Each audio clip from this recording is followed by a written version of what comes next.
Hello. How are you doing? I good. How you doing? I'm great. You know what today is? Generational Run the Podcast. Right here, right now. Good. Yeah. That's right, guys. We're podcasting.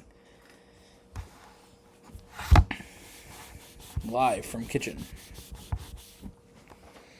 It's a little better now. Wow. It's so much clearer. I didn't know we could do that. Wow, look at me. We also have Emily here. Hello. Come stand front and center, please. Hi, guys. I'm Emily, and I'm here to be delusional. All right. You know why we're doing this podcast in this location right here, right now? No. Because Emily probably forgot to see which driver she picked to win the race. So that's why we're here. No. We're here because... I was right on who I picked. We're here because this location is an important spot for the podcast, for the brand, actually. And this month, we are celebrating... How many years of Epiccw brand? 14. That's right. 14 years of me making YouTube videos with friends. So, one of those friends is here today. How you doing, friend? How is my fellow friend doing? Shake my hand, friend. What? No. What? You're not a friend? Are you my friend? Hello? Yes. God. Because that's the thing, you are my friend. What? Nothing. And then you opted to be, like, my friend that was a girl. Remember when you opted for that? Mm-hmm. And then you opted to be my special nickname. Yes. You agreed. By a cornfield. You know, I feel like this is good. This is delusional. Because here's the thing. The podcast was started as a series that was Jonathan and I. And then I met Emily like almost right at the beginning of doing that series. I think by like the third or fourth episode I was talking about our first date. Yeah. And then basically like a week after that, she was here. And we did the podcast in this spot. And we were delusional the whole time. So it's only fitting that we are delusional here today. But again, I feel like it's a good time to do that because, you know, we're celebrating the history of the channel and the brand and all that stuff. To do the podcast right here. So, now that we're prepared and ready and locked in, what are you doing? Being delusional. Typically. Hi, and Sean. All right. I think it's a good time to jump into our special segment for this week. This week's special segment. Man, do we have something cool for you. Earlier in the week, Emily and I built Emily's new racing chair. Emily acquired a racing chair last week. Are you going to bring Inchon over here and show Hoodie Inchon? Good, John.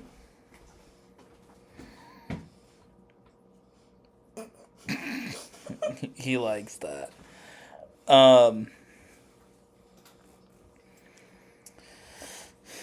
Yeah, so Emily got a racing chair. She wants to do iRacing and stuff like that.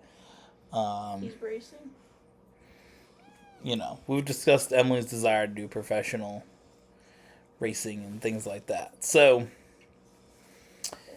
iRacing is obviously the tool to get you prepared. Whether it is racing an actual car or just taking the direction of doing simulator racing exclusively. So, Emily acquired a chair from Amazon, from China. The Chinese chair. And let me just say, I got this chair from China. I mean, the chair's not bad. It's just the Chinese instructions. The way it's written, including fixing the chair to the seat, which just says, what is it, like, undo screw? Or something like that? Unscrew all or some bullshit. Unscrew all. That's all it said. For the entire part of adding the physical seat. And then the instructions were like, add bolt MB4 X20. And then 8. Yes. Plus, what are it called? Perfect. Washers? Skims. Shims. Something. Yeah. It had ridiculous names. Either way, let's jump into the recording of that. We got a few clips throughout that building process, which did take way longer than it needed to, considering that the pipes didn't actually line up properly. Kind of had to push it together. But now that it's together, it looks fantastic. So let's jump into that right now, and you guys can see building Emily's chair. You going? Yeah. Thanks for acknowledging you're starting. I just... Oh my god. So I'm here building Emily this absolutely awful Chirese gaming wheel. Your gaming chair. Something. I could be right now playing Pocopia, but no. I am here made to suffer, trying to understand. What assemble the connecting bracket with 4 pieces of the U-shaped bolt and 8 pieces of the nut means. Like... Yes. That's what it means. Yes. And this is the country that wants to have a Formula One team. And that's their instructions. And we have all the pieces that are just in different shit because it came in a giant ass bag. And this is the high quality products you can buy on Amazon. I mean, the chair doesn't seem bad. No. It just is the instructions. They're slightly sketchy. And the assembly with this absolutely lovely wrench. Yep. Perfect. Alright.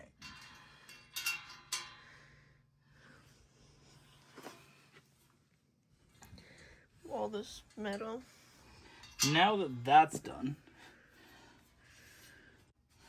I need to assemble the front part bracket to the left and right with 8 pieces of the bolt. Huh? Alright. The other annoying thing is they number all the bolts. Are you still recording? Yeah. They number all the bolts. But the bolts don't have numbers on them. Because usually when they're numbered, they come in like A bag. those little, yeah, like the separately packaged So it'd be packages. a bag that would say, this is bolt number 8. This Like, is bolt number 7. You want the longest long bolt? You want Because this says I need bolt M8 times 20. And I need 4 pieces of whatever the fuck that is. A little bit of a chair update as we're building along here. I know Wen's eagerly awaiting the chair update. I know he's an enthusiast of chairs. Not this kind, but here is the seat so far. Emily's finishing up the foot pedal area. And then next up, we're going to start adding the steering brackets up here. And then this spot, now you get to look at my grippers. Look at that. Don't be putting those out for free. I've been putting them out for free for years, girl. You watch some of my videos, my grippers are out. You want to see that toe? Look at that. Stop. Tasty. We're going to put a piece here, though, for the shifter. And then in this spot, we'll have the seat adjuster. And then we just have the seats over there, too. Assemble. It's kind of like our gaming chair there. It's going to actually go where that gaming chair goes. That's, of course, our nice monitor for recording. There's our lovely, lovely computer that always works. And yeah, we're locked in. All right, we have almost finished this up. Right here is where the shifter will go. Let me bend down more. This is where the wheel will go. Looking pretty nice. So all that's left is the final piece, which is assembling that, which apparently is the seat adjustment stand. So we'll get that figured out. All right, the last little piece is on. This part is at least done. Can I just see the lovely chair instructions? Here's what we're dealing with. It is this. Is that a picture of someone's hand in? Yeah. Look at this. Yeah, let me see that one too. I'm glad. Step 6. Can I see it? Says insert the bolt bottom from top to bottom and install the nut from bottom to top. Those the chair actually sits on top of. Yeah, that's what I figured. Schematic diagram of seat installation to cockpit. Yeah, exactly.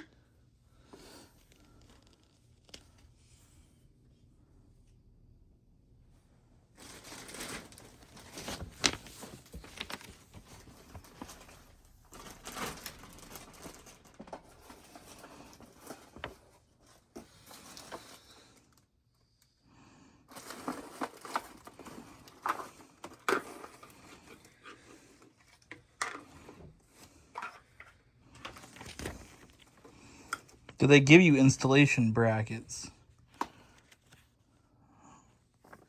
What's in that box? And that's what I'm working on.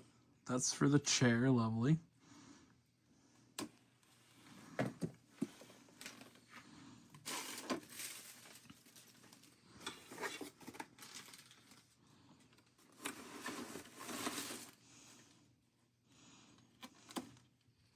It's for the chair, okay.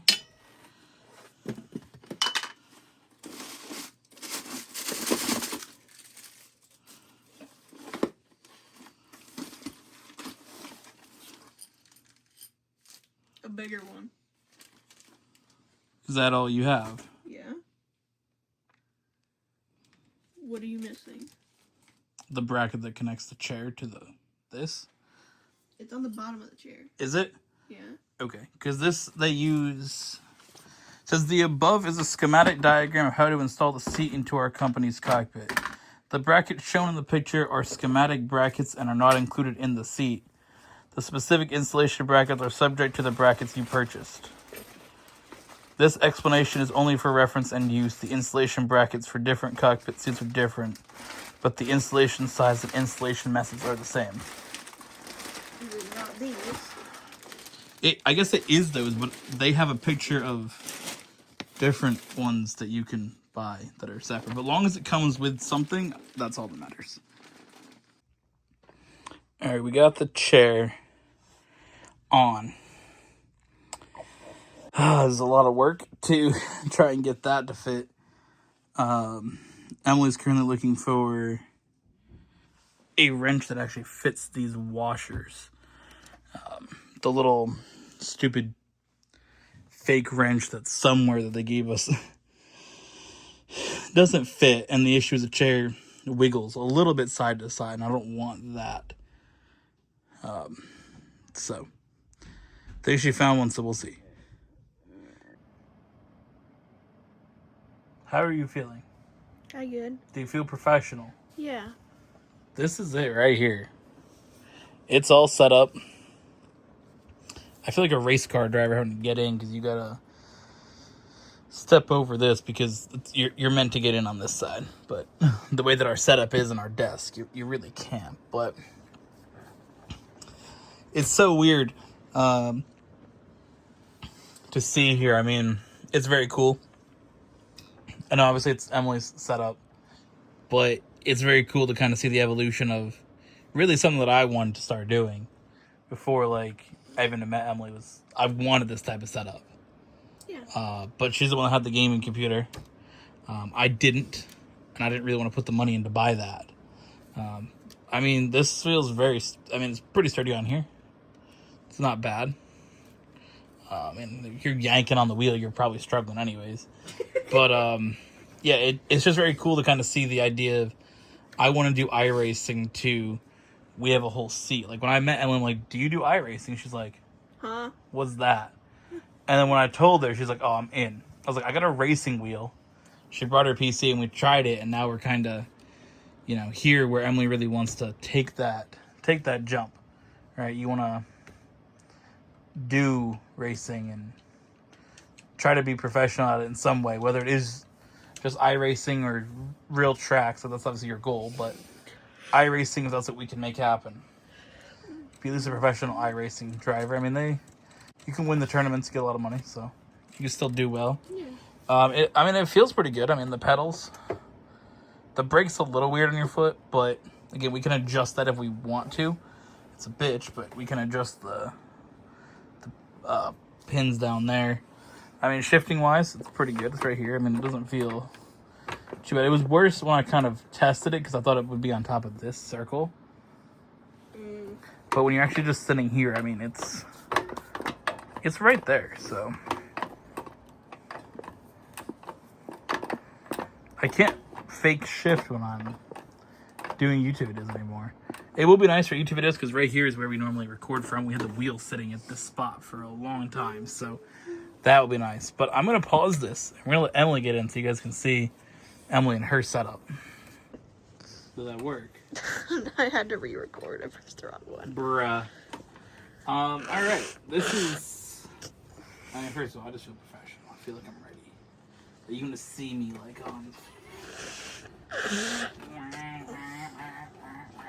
like, put me on Bristol. Put me on North Wilkesboro. Yeah. Put me at Martinsville. But no, let's just see how nice it is to get out of this, because you gotta lift your foot up over the shifter, and then it's easy. It's like getting out of a race car.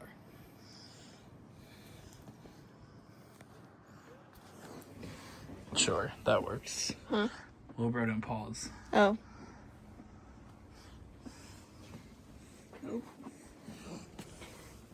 How do you feel? Do you feel professional getting into your setup? Do you feel like, yeah, I'm gonna go fast now? Yeah, I feel like my feet are crusty. Your feet are always crusty. Got crusty little grippers. No, I don't. Typically. No, I don't. I would say maybe we should just pull the seat forward, like when we're not using it. Yeah. Just because it leans far back. And I did tell my mom that it didn't take up any room compared to this chair we're currently sitting in. And this is kind of your walkway now to get over here. How does it feel, though? Good. You guys are wondering why we're not actually iRacing. We're waiting for it to update. But this is, I think, the good time to end this segment of the podcast, of course. And we're going to pick it up, well, with me talking. We'll definitely talk more about this in the podcast. This isn't the last time we're going to hear about the racing wheel. Emily will have plenty of time to race on Thursday before the actual podcast recording on Friday, so she'll be able to talk about it before we sit down and record, of course. You guys have seen this on Saturday, but we'll have plenty of time before the actual time this video goes out for you to kind of Alright, why? Okay. kind of say what you gotta, or feel what you gotta feel with it, you know? Yeah. All right, let's get back to the rest of the podcast with me talking and Emily talking. What do you think about building your chair? Turn and tell the camera. It was a bitch to put together. Yeah. That's all you gotta say. I like my chair. Awesome. We will get more into your chair in a little bit. We may need Wan here for that. I'm talking about chairs. It will just summon Wan. If you say chair 3 times, Wan appears. Don't. Alright. NASCAR race review. Las Vegas. Las Vegas last week. What did you think? My guy, Dennis Hamilton, won. Mm-hmm. Killed it. Mm-hmm. He had a super fast, dominant Toyota Camry. Mm-hmm. Ty Gibbs cooked as well.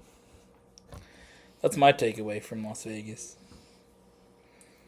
The drivers did driving things goodly.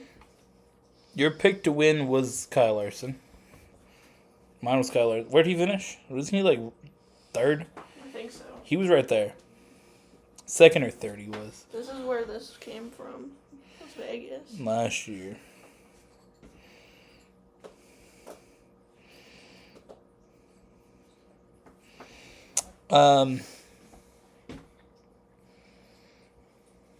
Denny Hamlin got his 61st win. What are your thoughts? It's fine. I mean, obviously, Kevin Harvick's my favorite driver all time. So, it's unfortunate that he's no longer top 10 on wins list. I remember he was, I believe, 9th. Because I think Kyle Busch got 60 after he did. So I think he was 9th. You can eat in John. Then Kyle Busch passed him.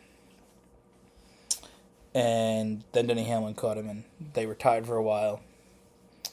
Well, not really a while. It was from Las Vegas last year, but I guess time-wise it was about A while. 5-6 months. But, I mean, there's always, a little bit where it's disappointing when you see, your favorite people in sports maybe have spots that they had on lists or records or whatever get passed. Like we talked about, I think it was last episode with Bam Adebayo getting his 83-point game. Yeah. And how like a lot of people that were like Kobe fans, like, some of my brother, how he was obviously disappointed by it, upset about it. Like, it's one of those things that, it's disappointing to see that, your favorite driver is no longer top 10 in wins, but obviously the fact that Kevin Harvick was, 9th before is still obviously impressive, and it's not something you can take away from the fact that he was there at one point. Yeah. Right. I mean, to be top 10 wins ever is impressive at any point. So, obviously it's disappointing, but I mean, he talked about it kind of as it was happening, like, kind of okay with it. And that kind of, I think, makes it better when obviously the person who's actually being passed, is like okay with it. Yeah. I think it makes it a little better. And I think that seeing obviously how much it meant to Denny Hamlin, like his family, it definitely, you can't really be upset about it. It was definitely cool for him. And obviously meant a lot. And I mean, I like Denny Hamlin. It's not like it's someone that I don't like. Could be Joe Logano. Yeah. So that's the thing. I mean, it's whatever. Obviously, there's a part of it that is disappointing, but in the end of the day, it's someone's going to do it. Someone in the future is going to pass Denny Hamlin for wins. Whether it's someone who's currently racing or someone who's out there just coming up now or someone who's not even born yet and is going to race in the future will pass Denny Hamlin on the wins list at some point. Mm-hmm. So, then the only person that's safe on the wins list is Richard Petty. I think honestly the top, 3.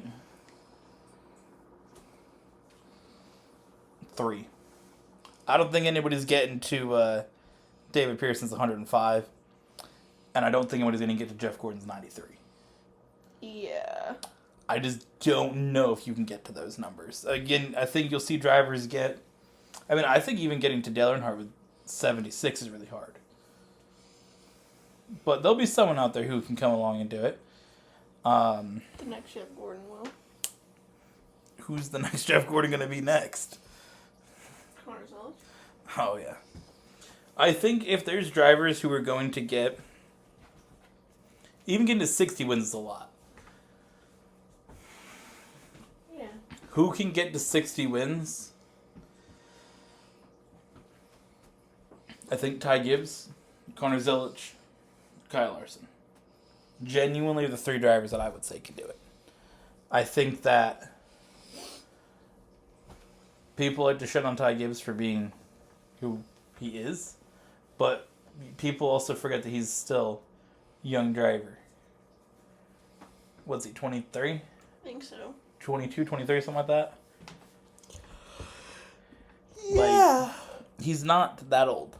So he's still got plenty of time to start getting wins, and once a driver gets their first win, if they are good, they will get more. And Ty Gibbs is a good driver, so I think he's one that can go out there and he has potential. I think he has the skills to go and get to that number. Kyle Larson's already halfway there. I think if he races at the level he's been racing at, if he stays at that level for another 10 years, I think Kyle Larson can get there. And Kyle Larson's someone who's very aggressive and honestly gave away a few wins from what he should have had. So, Kyle Larson's someone who can get to 60. Mm-hmm. Connor Zelich, I think, is another one that he's obviously very young. What's he, 19? Mm-hmm. He's 19. Yes, he hasn't had a great start to the year. Yes, he's 35th in points right now. Yes, he has Randall Burnett as his stupid chief guy. He's learning the cars, and he's obviously very good. Last year in O'Reilly, he got 10 wins. Should have been the champion if it was real points and not playoffs. He was the best driver in O'Reilly last year. Way better than Jesse Love. I don't even think Jesse Love was the second best driver, so because Justin Allgaier was the second best driver last year. So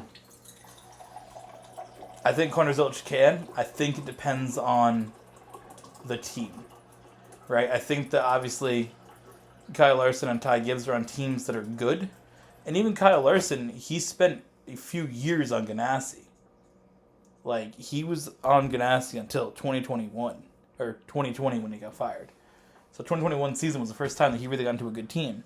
So he spent from 2014 to 2020 on Ganassi, where he won 6 races, I think it was. And then when he got to Hendrick, he just popped off and won 10 the first year. So is Zelich going to be in the same situation where Trackhouse doesn't have the best cars? Because Trackhouse kind of struggles. Mm-hmm. And again, I think when you have the drivers that they had Daniel Suarez, which I don't think Daniel Suarez probably helped with the development of the team. And I also think that they were pretty much a new team. They were started out from nothing, and then they bought some Ganassi stuff. And I think 2022, with the next-gen car, they did well. Ross Chastain got his first win. Daniel Suarez got his first win. Chastain got a few more wins after that. But they didn't really start getting a lot of their wins, honestly, comes from Chastain in the early seasons of the next-gen car and SVG road courses. They haven't just been out really, really good on any track. They're okay. But I think that if they keep doing well, I think honestly having Red Bull as a sponsor, that's going to bring in a lot of money. And it's going to bring in a lot of people that are going to want to be there. So if they keep Red Bull as a premier sponsor, honestly, you even could get Red Bull to, if they wanted to, invest in part of the team. Obviously they used to have Red Bull Racing. Red Bull's obviously typically pretty involved with their racing stuff. They're not just going to put their name on a car that much. Obviously in F1, they own 2 of the 11 teams. Mm-hmm. And they put about half the field on the grid through their development programs. So Red Bull's typically pretty involved in the racing. And obviously they owned team. I think it was Team Red Bull. They called themselves in NASCAR from 2005, 2006. Again, when they got into that stuff. So if they wanted to, I could see them either doing a bigger sponsorship next year. Because I think they're doing, 25 races this year? Between Zilch and SVG? Yeah. So, that's a good amount of races. If they don't sponsor those same cars, if they don't do 2 Red Bull cars the same weekend, that is 25 of the 38 weeks. So that's almost, basically it's 2/3 of the season. Red Bull's on one of the 2 cars. And Red Bull does sponsor a pretty significant part around the headlights. That's kind of like a Trackhouse feature that's only on those 2 cars with the Mm-hmm. The whole front being yellow with the bulls on both sides. On the little car eyeliner. Yeah, that's on SVG and Zillage's car. That isn't Red Bull. It's there. So I mean, they sponsor a pretty significant amount. So I mean, I think the pull of Red Bull could be big. Obviously, Red Bull is a pretty big brand. So I think that Red Bull's one that could definitely have a good pull. So I think that Trackhouse could do well, but I think that the thing is that if they don't do well, is Zillage going to waste too much time there? Or does Zillage say, I have to go somewhere else? Right? That's the question to get him to those wins. Again, you can stay there, but you look at certain drivers like, Carson Hocevar. He's good, but how much is he being held back by being on Spire? A lot. Right? Like, he outdrives the two Spire drivers. When do you see Michael McDowell up at the front? And when do you see Suarez up the front? Like, they've qualified well the last few weeks, but they typically kind of fall back. Where Hocevar might be the opposite. Did you see that Suarez said if him and Chastain actually fought, he'd knock him out with a KO? Oh, yeah. One hit KO? That's one of the things to talk about from Las Vegas is the Ross Chastain, Daniel Suarez beef. I don't even know what they were mad about, to be fair. Yep. They were just upset at each other. Apparently they don't get along that well, and they didn't really, I guess, when they were at Trackhouse together. Now they can beef more. Suarez is one of those guys who... Is there. He definitely, I think, has issues when he gets sent away from these teams that he was on where he's not the best driver. And I think that that's a consistent thing. Now, I don't know, again, how much he had issues at the other teams when he left, where he had maybe run-ins with those drivers. But he's someone who has been fired from 3 good teams. Not many people get fired from 3 good teams. He got fired from Gibbs, got fired from Stewart Haas, and fired from Trackhouse. Mm-hmm.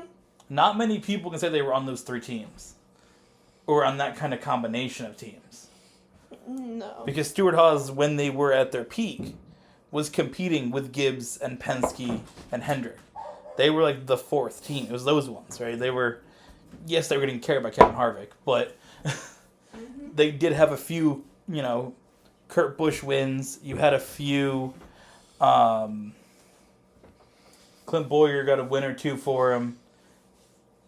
Chase Briscoe got a win. Eric Almirola got a win or 2. Like, they had seasons where their drivers were all getting wins. Most of the drivers that pretty much ever drove for Stewart Haas, I think it was besides, like, Danica Patrick and Daniel Suarez, that were, like, full-time drivers. Until, again, their last year where they had, like, Josh Berry and Noah Gragson combo. But, like, before that last year, pretty much their full-time drivers got wins besides Danica Patrick and Daniel Suarez. Danica Patrick was the only one that raced multiple years and didn't get a win with them. But, again, you have these drivers that go to these teams. Again, Daniel Suarez didn't get a win for Joe Gibbs or Stewart Haas. Yeah. And he got one he got 2 at Trackhouse. One of them was just like Atlanta, like who can lead in the last lap at the last second. Yeah. So, I mean, I don't think that Suarez is necessarily bad. Again, he's an O'Reilly champion. But he's probably better off in the O'Reilly series or the truck series. I mean, he goes to those series and he does pretty well. Yeah. I think it's one of those things, maybe he's not the cup level talent. And again, he's had plenty of opportunities to show it. Again, you have certain drivers that are, more the back of the field guys who get these opportunities. I think Suarez on his last one, honestly, with Spire. But, yeah, he's one of those guys who he seems to have some problems with. All of Trackhouse. Yeah. I mean, he had issues with SVG. He's had issues with Connor Zilic. He's had issues now with Ross Chastain. Like, he's pretty much hit into all of them on the track, and it's only the fourth race of the year. I mean, he was hitting into SVG on an exhibition race. Spun Connor Zilic out at Coda. Yep. He hit into SVG at Bowman Gray, spun Connor Zilic at Circuit of the Americas at a race that Zilic could have probably won or finished pretty high up, and he even did, honestly, with the fact that he got spun twice. And then this issue at Las Vegas with Ross Chastain where they're going to fight on the pits. He should have. But yeah, it's one of those things that he said he didn't get along with Chastain. Chastain said he didn't get along with him. I mean, they don't get along, but I don't know. I think that it's not a good look when you leave a team and then have beef with all their drivers. You know? No. Again, I think it's one of those things that if you also have issues like he did again with Zilic, I think that's really, like, soft. Because you're just mad the guy replaced you. What are you looking at? Grok. Oh, you asked Grok a question. Yeah. Real. I was like, what are you looking at? That's like massively long text. I held it down so Grok, it shrunk everything. Because Grok makes it weird. Yeah. But yeah, no, I think that I don't know. And I don't think that his wife helps anything with her ridiculousness on the internet. I always see the comments about, like, what does his wife think about this? That's just a PK thing, though. They say some crazy stuff. I mean, Nelson PK said some wild stuff. I know he said he was a better F1 driver than Senna because he lived. Genuinely. He said he was a better driver from Brazil because he lived. Max's girlfriend sometimes will do or say some crazy stuff. I think it's just a PK thing. I think they just say some stuff. So, yeah. That's that. All right, NASCAR is going to Darlington. Actually, we're recording this after the truck race. Corey Heim with a crazy move to get the win over Ross Chastain. Those last two laps, that was insane. My mom then proceeded to get up and say night and go to bed because she's mad Corey Heim won because he wins too much or something. I don't know. I think she's the only person that's mad that Corey Heim's winning races. Spending her full time this year, chill. You know what I think is funny? Is how she gets mad that drivers win all these races. Yeah. And then her favorite Cup driver is Kyle Larson, who is, like, arguably the best driver in Cup. And when he won his championship in 2021, he won 11 races in the All-Star race. Yeah. I didn't hear any issues then. I'll start being annoyed that Kyle Larson wins too much for her. Also, her favorite F1 driver is Lewis Hamilton. I didn't hear any complaints when Lewis Hamilton was winning every race in 7 championships? Yeah, the years that he won championship. I didn't hear any complaints then. Nope. It's just funny. Alright. Darlington. What do you think is going to happen? How do you feel about Darlington? Maybe Carson Hocevar can win. This is your second full season of watching racing, so every track now is ones that you've seen, a few races of, so you're kind of getting the knowledge of the tracks more. Obviously, last year was a lot of, have us in this track once, obviously, from end of 2024. There was a few of the playoff races that you watched. But for the most part, it was all new tracks. And then towards the end of the season, it was a lot of, tracks you've seen maybe once, and they were going back to them. Because the last race that you hadn't seen the track was New Hampshire. Yeah. Which is funny that was the last one you had to see a race of and the one you went to. Mm-hmm. But thinking of Darlington, you've seen 3 races, or this will be your 3rd Darlington Cup race. Yep. So, what do you think is going to happen, Darlington? Everyone's crashing. Yeah. Denny Hamlin wins. And Daniel Suarez crashes the entire field. Did he crash every Trackhouse driver? No. He takes out Joey Logano instead. Good. Alright, so who's your race win prediction? Denny Hamlin. Denny Hamlin. Denny Hamlin is very good at Darlington. He won last year. It is one of his best tracks. He won last year. The spring or fall race? One of them. I don't remember which one he won. He won one of them. Did he? Yeah. Sure. For real. Denny Hamlin won Darlington last year. I'll ask Google. Maybe he won the Southern 500. Did he win Southern 500?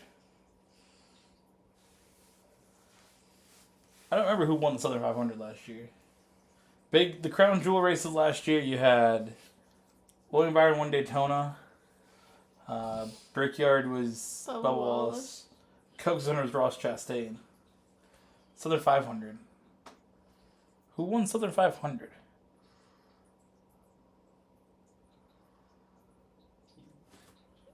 It was...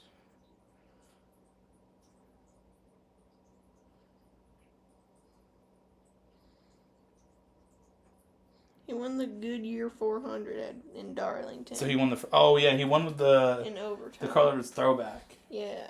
So who won Southern 500 last year? I'm trying to think. Was it Christopher Bell? No, it was Chase Briscoe. Chase Briscoe won it. I'm pretty sure. Yeah. Knew it was some Gibbs driver. Speaking of Gibbs driver, I'm going to pick Ty Gibbs. He's also pretty good at Darlington. I think there's a good chance that one of the 4 Gibbs drivers will win this weekend. Denny Hamlin's very good at Darlington. You gotta lock in. Denny Hamlin's very good at Darlington.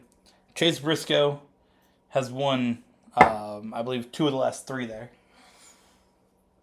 And Ty Gibbs, he came second there in 2024 in the spring race to Brad Keselowski. It's one of the tracks he's good at. He always is solid there in the Riley. I don't think he won in the Riley race at Darlington, but he's always solid. And he's had a pretty good run the last few weeks. Mm-hmm. Ty Gibbs is one of the best performing drivers currently. From the past 3 weeks, his finishes have been pretty good. So I can see him keep the momentum going. It's almost like once the lawsuit started happening and he got called out publicly, he's just like, I'm going to lock the fuck in then. That and like 23-11 losing Monster, and they locked the fuck in. Yeah. So yeah, there's that. IndyCar race at Arlington. We watched the highlight of it. We didn't get to actually watch the race. We had some guys raced and... So from the highlight video, what'd you think of the track? Want to come back on camera? You're flailing your arms around. It was interesting. It definitely seemed narrow. And I was honestly surprised there wasn't any crashing. Yeah. So, I think that's the thing from it. I was very surprised to see that there was only basically 2 cautions. One was pretty much the last lap, one was just a car not running. So there really wasn't any crashing. I was quite surprised by that. I thought there would be a few more incidents. Yeah. But overall, I mean, it seemed like it definitely was an interesting looking track. What do I say on that? Your race winner prediction? Did your race winner prediction win? No. Same. Good job, babe. Thanks. And lastly, Formula One. The Chinese Grand Prix. What did you think of the Chinese Grand Prix? We were up at 3 a.m. watching it. It was fine. Was it? There were only 7 drivers. F1. Hey, Kimi Antonelli won, though. Kimi Antonelli won. That was cool. Woody was there. Woody was there. You know what, though? You know what you missed out on mentioning? Lewis Hamilton. He got a pole for the first time in Ferrari. He got a podium. Yeah, that. Lewis Hamilton. Sir Lewis Hamilton. Oh my god. Wow. He got his first ever podium for Ferrari. George Russell's girlfriend thing. George Russell's a girlfriend? Girlfriend thing. Women like George Russell? No. Yeah, I guess so. She has a necklace of all the 2026 tracks for F1. That's the woman that has that? I just seen a woman had it. I thought she was just like some rando. It's cool. Yeah. Anywho. Yeah. Max's car said I'm good. You weren't even there for that. You're in the bathroom. I missed being disappointed.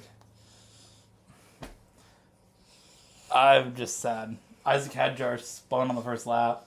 Max's car broke. Didn't Isaac Hadjar get like 8th to end it or something? I hope so.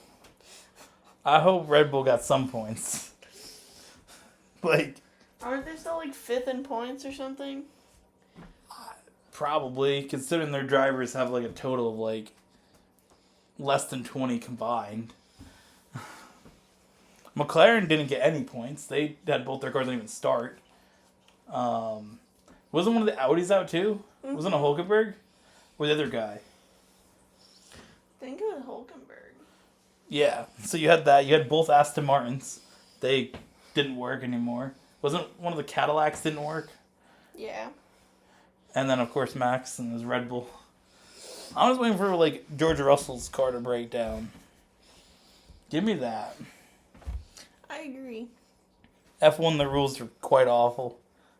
Continuing with them to restrict the criticisms and the commentary about it. Editing footage to go with the telemetry.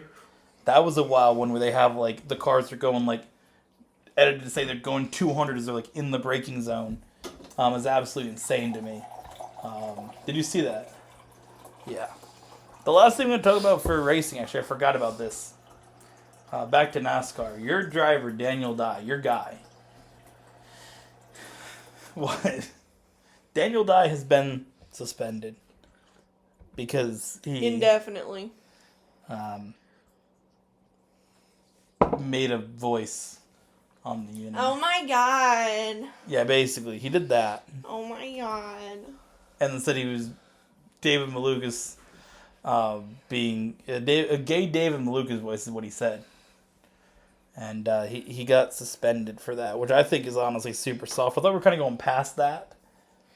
Well, clearly not. As a society, I thought we were going past that. I think it's pretty gay to, suspend a driver or something like that. I don't know. I thought we were going past that. Again, definitely seems very soft. He didn't do really anything that's harmful to anyone. Again, if you make a joke on the internet, if David Malukas says, I'm cool with it, which I have no idea if he's commented on it, but if he's like, I'm cool with it, then you move on. Like, the person you make a joke about, if they're like, I don't care you're making a joke about me. Like, okay. Like, I don't know. It feels very, very soft to me. Now, on to the next sports subject. Last Sunday, we missed the IndyCar race. Why did we miss the IndyCar race? Because we went to the Sun place, the arena. Yes. So, as we stated before, we have Connecticut Sun season tickets. Last year, Emma and I went to most of the games. My parents had the season tickets last year. And we wanted to both go, so my dad bought 4 season tickets. That was one of our Christmas gifts. Obviously, we didn't really mention it on Christmas because it was from, he bought it in, September, and then we kind of forgot about it and didn't really get anything for Christmas. I was like, here you go, Sun tickets. But we went to that event, and basically it was just for, season ticket members. You got an item for going. We got you could pick a hat or, a blanket. So, what are you doing? I don't know. Are you tweaking because we're doing the video out here? No, just because I'm standing. Babe, you've just been wandering around. Yeah. Pull up a chair. You pull pull up a chair. I'm just saying, if she's gonna help you not aimlessly wander around, trying to talk about the event we went to, and you're like, I'm gonna go see what Bingus is doing.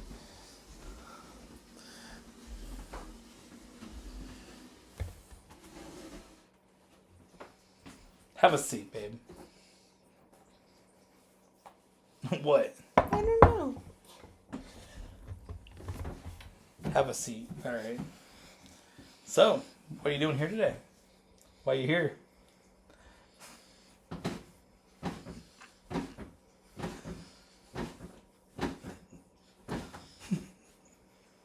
Why are you here? Not. I just had to say it because I said, have a seat. You know, like the show. Chris Hansen told him to have a seat. Yeah. So we got the chat logs here. It says you want to fondle my balls. Hey, yo! You do realize that this is a YouTube video. Yeah, and you're the one who said it. Okay, and you're the one who likes to do it. Chill. Time out. Pause. Can I have some juice? You wait until I sit down to ask for fucking juice. So we went to the Sun event. We got. Can you not break the chairs?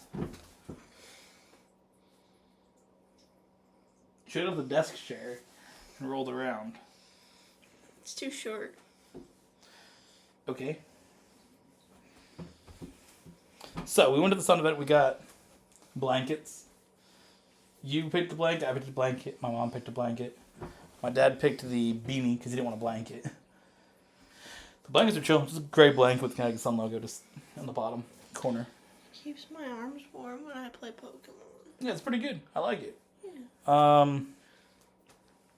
So basically the event was there that woman's role, the president of the team or something? I think so. I think so. So she's basically the team president. She used to play basketball for UConn back in the 90s. And basically she answered some questions that they kind of had pre-selected. Now the first two pre-selected questions were very heavily asked questions about the team potentially moving. Obviously we had a podcast last year where it was assumed that they had been sold and they weren't. And we kind of addressed that. When there's been rumors about them being sold, potentially moving to Houston. That has been a discussion. But there's a lot of push, obviously, to keep them in Connecticut from fans. Obviously, basketball in Connecticut is pretty good. If you guys have watched college basketball, we have this team called UConn. They're decent at basketball. Mm-hmm. They've won a few times at women's basketball. They had the most championships of that. And was it men's, isn't it? They're tied for third? Tied for third for men's championships. Those are tied with Duke, isn't that what I said? Mm-hmm. So, basketball in Connecticut is, something that's pretty popular. And again, when you have both of the men's and women's college teams being successful, again, obviously the women's team is the most successful college women's team for basketball ever. I mean, they had crazy runs of wins. I mean, this year they've had a crazy amount of wins. Last year they won the championship. This year, obviously March Madness just starting, but they're in a good spot to, go for another win. So, keeping here is a big thing, whether it's some way of splitting between playing at the casino. Obviously, Uncasville is not a big area. Uncasville, Mottville section is... There isn't really much there besides the casino. You can go to... Their gas station. You can go to a gas station. You can go to a McDonald's and a Dollar General. You go to some stores. It's pretty much it. So, there's not the most there. And then obviously, they could split some games to Hartford. Obviously, this year they were playing a few games in Hartford. So, that was one of the big questions is the team moving? Obviously, people that are season ticket holders, probably people that have had multiple years of season tickets, it's a big question. The big question is the WNBA contract, which we'll get into more. They were obviously asking about that, and that day was a big day for it. Obviously, just a few days later, it came out they officially have a deal. Well, it was, Wednesday they officially had a deal? I know today it came out more of like the agreements are being like fully finalized. Those are basically the two big questions. Then it was just kind of building. They'll be here for 2026. Yeah. And again, they're not going to say anything about the team moving or not. The contracts really couldn't say much. But then a lot of just, talk about team building, which I think is very interesting, talking about how the team's building, what they're looking for in drafts, and obviously how having no contract in place, the stuff that normally take place hasn't happened. They have to speed it up. Basically, the season begins in 6 weeks.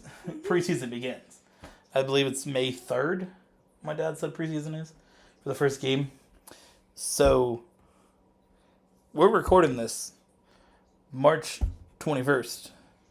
Like, May 3rd is going to be here soon. Again, that's 6 weeks away. They have to do the expansion draft for Portland and Toronto. They have to do free agency, do the draft, do training camp. And basically the time on to keep everything the way it is so they don't have to go and either push the season back, cut out games, change things. All of it has to be done, though, in a very short time. And again, without having free agency, they don't know what players they have to scout in college. And again, March Madness pretty much starts, I think for women's actually today, the 21st. So, it's pretty much starting now, the end of the season for college basketball. And then you're going to have, on the 6th, or the 5th, whatever it is, it's over. And their draft is in, 4 or 5 days later. So, they're looking at building these teams very, very quick. And there's a lot of free agent players that are really good. So, it's going to be interesting. Connecticut's main issue is what big star wants to come play in Connecticut. Again, now personally, as the way that I'm built and the way that you're built, you probably rather play in Montville than New York City. Right? Yeah. You'd probably rather be there than Los Angeles or, Seattle or Portland, all these big cities. But a lot of these people, athletes, basketball players, they have a lot of money. Again, especially now they're going to have way more money. And they're going to be able to go out and, spend time in these big cities and live that life that you would live in a city. Again, that doesn't appeal to us. We grew up in farm towns, live in farm towns. That's the type of thing, right? We pretty much have been around that for a good amount of our lives. So, a smaller town like Montville is more appealing to us than a big city. But again, a lot of these athletes, they don't want to say, yes, I'm going to go play in Montville, I'm going to go play in Connecticut, when you can go play in Los Angeles or Las Vegas. Yeah. Again, if you want to go to Las Vegas for the casino... Or they could go to Portland and get more money because they're new. Again, if the casinos appeal to you, exclusively for Las Vegas, Connecticut's always an option. We got 2. We actually got ones that are bigger than most casinos in Las Vegas. But then I don't think you can go gamble. I don't know if you can go... Because I know the people that work at the casinos can't gamble at casinos. I wonder if the basketball players... if you play for Mohegan Sun, or Connecticut Sun, can you gamble at Mohegan Sun? I don't know. Because I know technically you're obviously employed by the casino.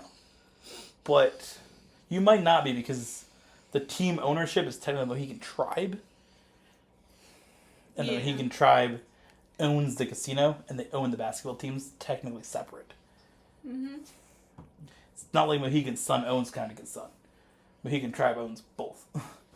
So maybe you can. I'm not sure. I don't know. Either way, again, if purely a casino appeals to you, then Connecticut Sun's an option. But if you also are purely interested in a casino, then I don't know.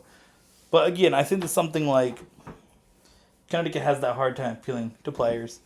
And a lot of the star players they had and drafted left. I think they need to obviously upgrade some facilities to get some star players to come here. again, a lot of the good players they've ever had have came through drafting and not necessarily through signing in free agency. But again, I think the event, it was very interesting to hear about those sort of things. And then pretty much most of it, they had a few open questions where... People asked the same damn thing. They told him not to. Yeah, the main dude who does the arena, I don't know what his job officially is. Isn't he the hype guy? Basically, he's the dude who, like, says, all right, guys, we have down here, we're giving out 3 tickets on an airline. If you can spin this wheel and get it right. That type of thing. Or, we're giving out t-shirts. That dude was there. Confirmed Blaze is staying on the team.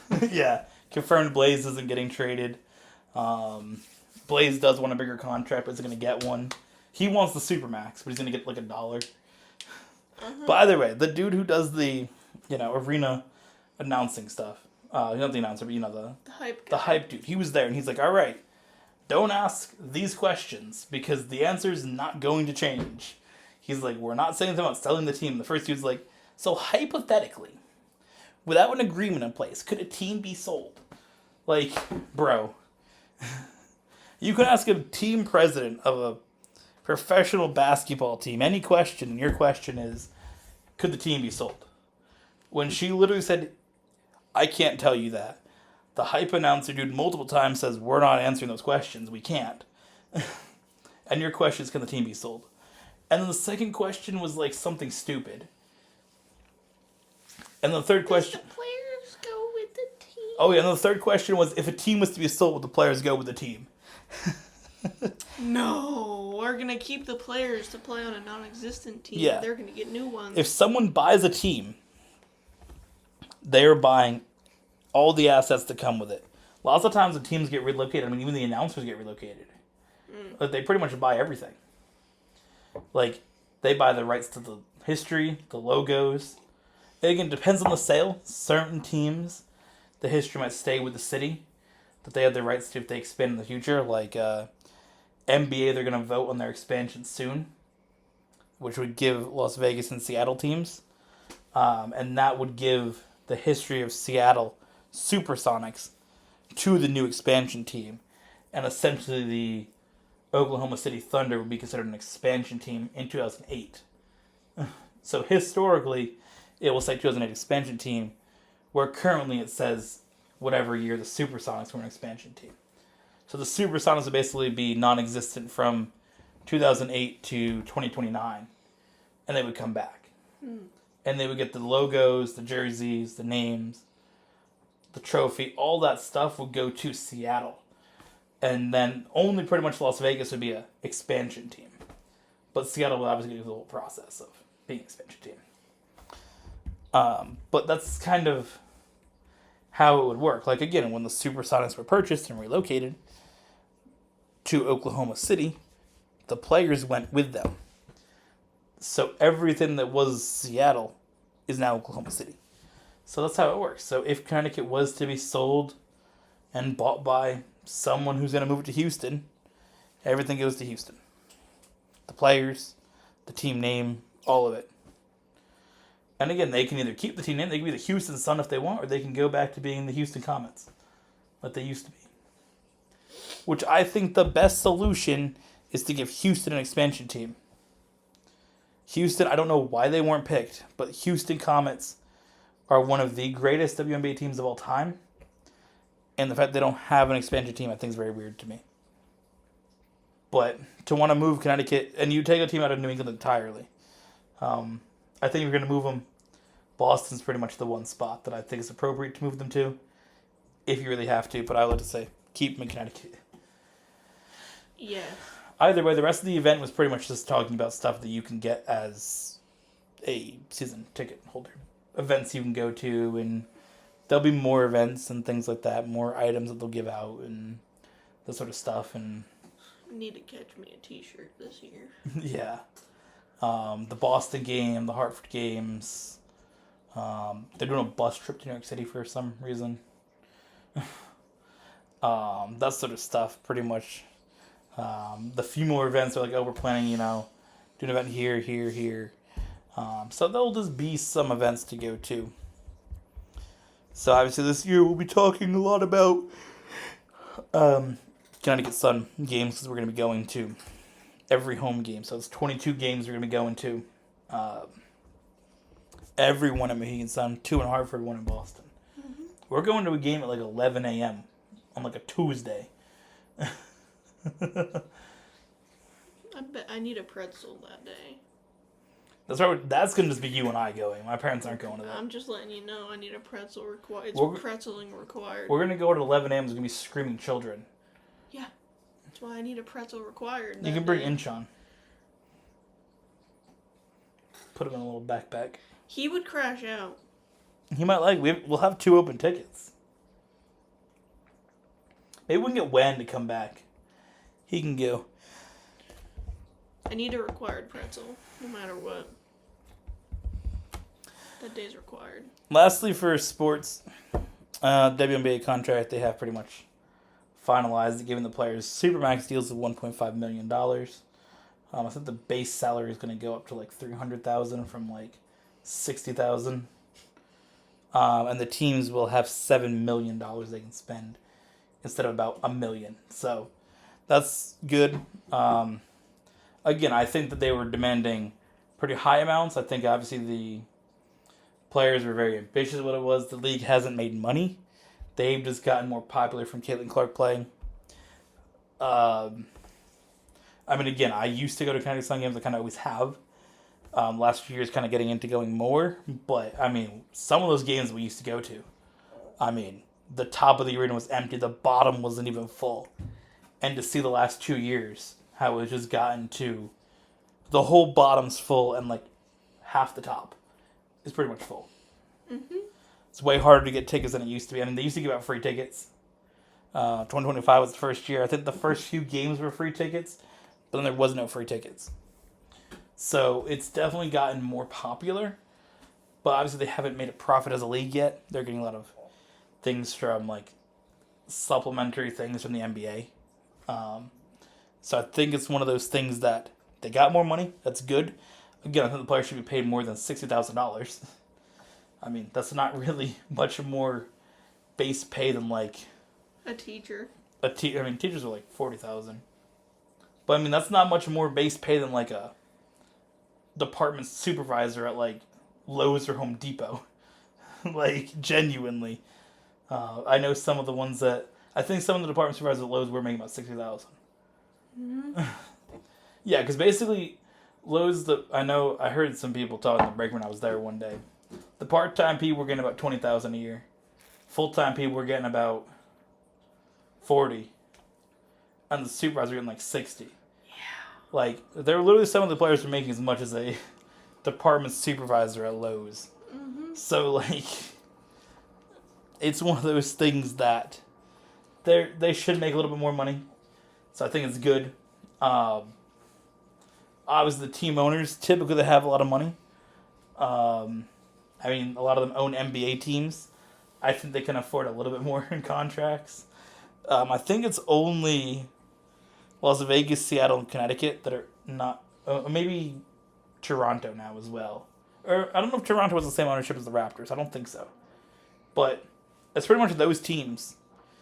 Or I think maybe the Sparks do too, but they have a lot of money because I think they're part of the Dodgers group or something. I don't know. But a lot of the teams have big ownership. The Aces, I believe, have the same ownership as the Raiders. So, pretty much besides, like, Connecticut and Dallas and Seattle, they pretty much all have owners that own, like, NBA teams or NFL teams, and, like, they have a lot of money. I think probably Connecticut Sun probably has the ownership with the least money. Yeah. And, it's Mohegan Tribe that also has a casino. But even the casino loses money lots of times. They lose a lot of money. But they kind of just get money from the state. Yeah. They're funded by the state at that point. Either way, the teams have more money. The players are going to have more money. I think it's good. You're going to see some players moving around. It's going to be interesting. But again, since they should get more in the contracts for the rookies are also going to be upped as well. So long as these players are going to be rookies for 5 years on shit contracts and Get drafted last year, you get 60,000. You drafted this year, you get 300,000. All right, that's that. So we touched on moments ago, people how much you get paid at Lowe's and Home Depot. But I kind of just want to quickly kind of actually talk about working. I don't typically sit here and talk about work all the time. We used to on videos. Wen and I would. More when we worked at shitty coffee shop. We would shit about that for a while. But a little bit, Target and Lowe's, when we had worked there, we kind of talked about that stuff, more just stories. But I kind of just want to, for a moment, dive into having worked at both Lowe's and Home Depot. Honestly, which one's better? I know starting at Home Depot, which is like, one guy said to me yesterday, he's like, I thought Lowe's was better because he's like, oh, why are you here? I'm like, why not? He's like, oh, you came from Lowe's. Like, I thought Lowe's was better. But, I mean... It's better, like, material-wise. Yeah. I think that if you're looking at what store to shop at, even that, a lot of the stuff is very similar. Mm-hmm. I think the only real difference is Lowe's focuses a little bit more on, like, the... Let's make my house look fancy. They kind of get into, like, that Target type stuff. Where they're like, look at our pillow that says, like... Live, laugh, love on it. I don't think Home Depot has so much live, laugh, love pillows. I know the one time we got an box of pillows. Yeah. Yeah. Like, it's one of those things that Lowe's does a little bit more of that stuff. They're more like the what's trendy on TikTok. I mean, with the mini buckets and stuff and the little toolboxes. They do more of that sort of stuff. Lowe's is just like men building houses. Lowe's is like women going to decorate. Home Depot's like men built what? Men building houses. I'm gonna build my house. I'm gonna fix this pipe. And Lowe's is like women going, ooh, look at this pillow. It's definitely more. You said Lowe's at first, and I was like, It's wrong. Like fancy. Mixing the two up in my mind because they are very similar. But that's kind of the vibe they give off. But between the two stores, Home Depot makes way more money. Because remember we looked it up the other night? Don't they make like $4 billion or $5 billion a year or something? And Lowe's makes like $1 billion, $2 billion. Yeah. The things that they also like, the way they promote their stuff, I mean, I love the World Cup sponsorship that Home Depot's got. That's very cool. It's on all the aprons. I love that. Lowe's is like, you can wear your football team if you want on your hat. But, I mean, they kind of both do a lot of sports sponsorship. But Lowe's is just like, we have football players, and they play way too much in their NFL, like, players in the ads that don't really show you anything,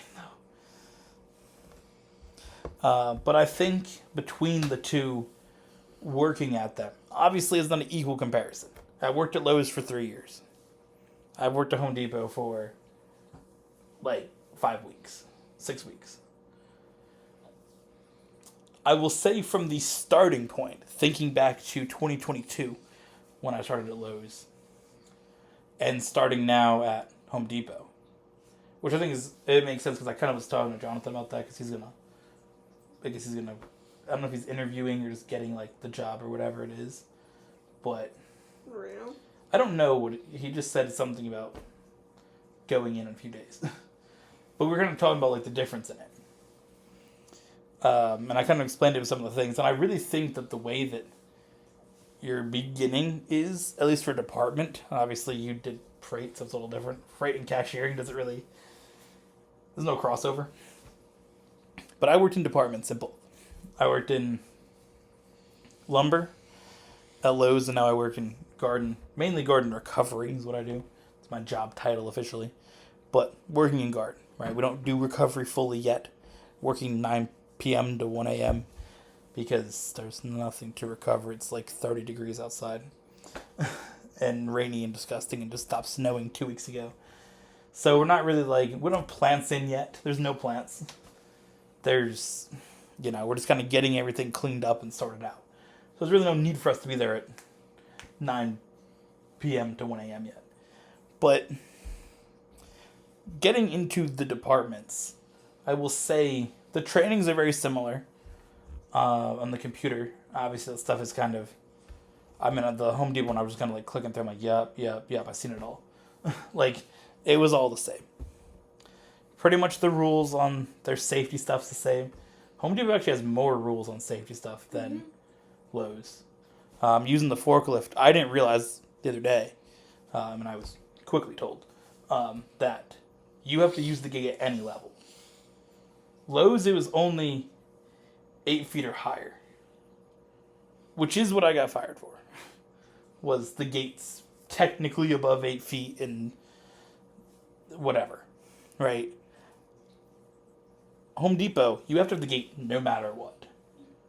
You have to have the gate around you and the gate on the other side of the aisle.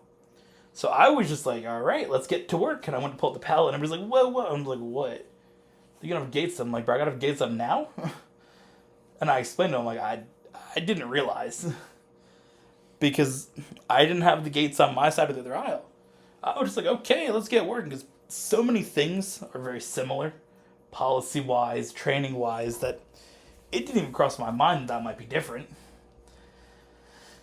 And I hadn't driven the 4x4 during the store being open at that point either. I'd only done it when the store was closed, so we just gate off pretty much Olive Garden, and you're good.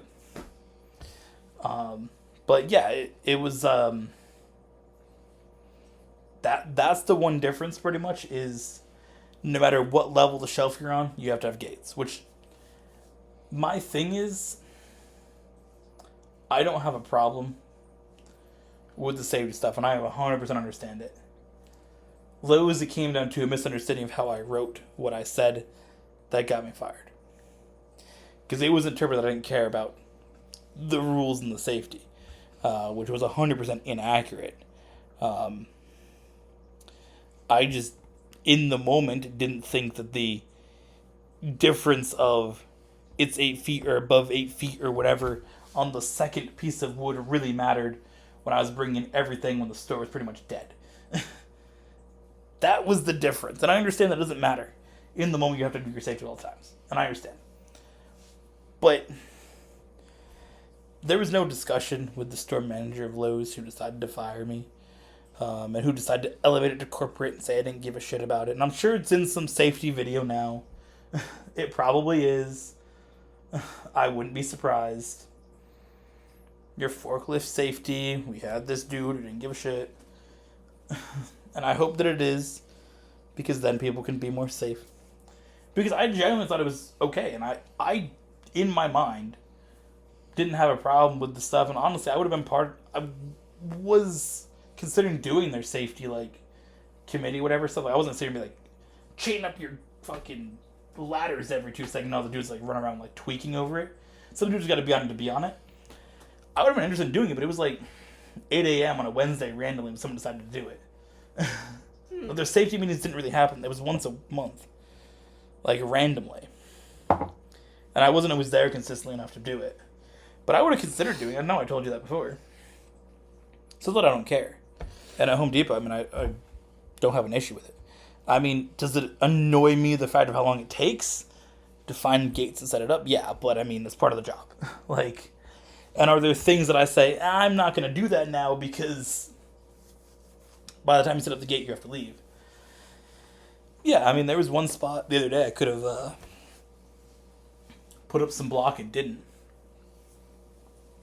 Because by the time I put up gates, we'd have to leave. But for the most part, I mean, I don't have a problem with the safety stuff. So I think Home Depot does a better job with that. Training-wise, Home Depot was better. Now, they were supposed to give you a little patch that says, like, I'm new. I didn't get that. Don't really care. Doesn't really matter to me. Again, I know most of the stuff within the store. I've, again, worked at Lowe's for 3 years. Especially when it goes to the lumber area, I'm like, oh, I know what I'm doing. Watching that, I'm cooking. But, again, I kind of have a concept of what stuff people are looking for. But the early training was so much better on the floor at Home Depot than at Lowe's. Mm-hmm. Lowe's, they have mentors that don't do shit. They have mentors that say they have mentors that give them a little fancy patch or a little fancy pin that says mentor. I've never seen one person get mentored in an apartment in my life at Lowe's. At Home Depot, once you complete all your training, which they really put an emphasis on you doing it all. I mean, we had basically a week scheduled as doing your computer training. Lowe's, literally, I went in, I didn't go in for another week, and they're like, guess you're doing computer training for a few hours. We need you on the floor. I generally got pulled on the floor when I didn't have all my computer training done at Lowe's to put together a metal shelf that a supervisor was asked to do. A quite large supervisor. Quite short and quite large. Mm-hmm. That he didn't want to do it because, again, he was lazy fuck. He didn't want to do it. So he gave it to me to do as the task. So I spent 4 hours trying to figure out how to put this stuff together because I had no idea what the hell I was doing. He said, here's a drill with the wrong drill bits and the wrong everything. So I'm like, what the hell am I doing? And I was in the corner in lumber trying to put together like a shelf for screws. That thing was awful. It did collapse like months later. But again, the trainings, I know when Jonathan got hired there, he kind of was like, I'm here. I'm working in tools. And I'm like, all right, great, come spot for me now. And that's kind of how we like met each other. But again, he just kind of like showed up and was like, I'm here now. There's no emphasis on like making sure you know what you're doing at all. Where Home Depot, I literally, one other dude that I was hired with, we did orientation. We pretty much worked together mostly every day so far. There's only been 1 or 2 days we haven't really worked together. I think 2 days I was sick. I think 1 day he was off. So we've had about 3 days since we've gotten hired that we haven't worked together outside of training days on the computer. Like, we work together every day. And we also have the guy that's been training us, basically. Especially in the beginning. Obviously now it's kind of do your own thing. Okay, I'll come check on, whatever. You need a little help with this here or there. But, I mean, we had basically one dude we were working with. And we still have pretty much worked with him almost every day. Making sure you know what you're doing in the department. Everything is, like, understood. Like, it's so different from Lowe's. I literally was just like, I talked to one of the assistant store managers. I'm like, so I'm supposed to be here at 5 a.m. What am I supposed to do? He's like, you just show up. There'll be someone here. I'm like, all right. Now, I will say that assistant store manager specifically was quite ass at doing his job. And kind of hid in the office most of the time. I'm sure you know who I'm talking about. But yeah, Home Depot has been very much more on the training, making sure you know what you're doing. I mean, again, the assistant store manager, who's in charge of that area, has came over and stated, this is kind of what I want you to be doing.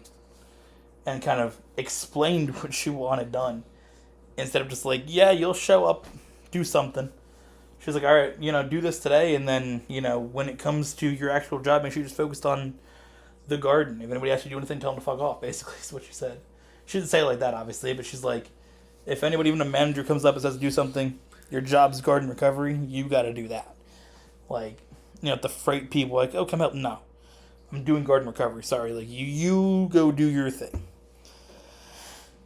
So I'd say overall, the start, Home Depot has been better. I mean, the vibe at both, it seems like the people kind of feel similar ways. I feel like people are okay with management a little more at Home Depot than they are at Lowe's, but when I started, it seemed to be okay as well. I think it depends on who you get higher up and how it changes. So again, any of it can change, but at the moment, I think it's been better at Home Depot. I mean, I think that Lowe's is one of the best places that I worked at. I just think that towards the end, the people they brought up, the district manager, was an absolute dick. And also quite gay. So maybe since he liked dick, made him more of a dick. He had like some basic charger. I thought he was badass for having like the base charger.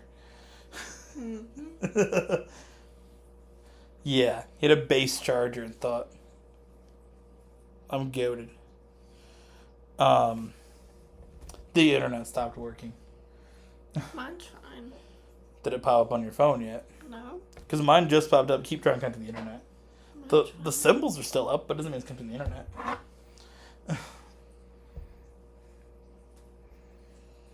Try to load X and see what happens.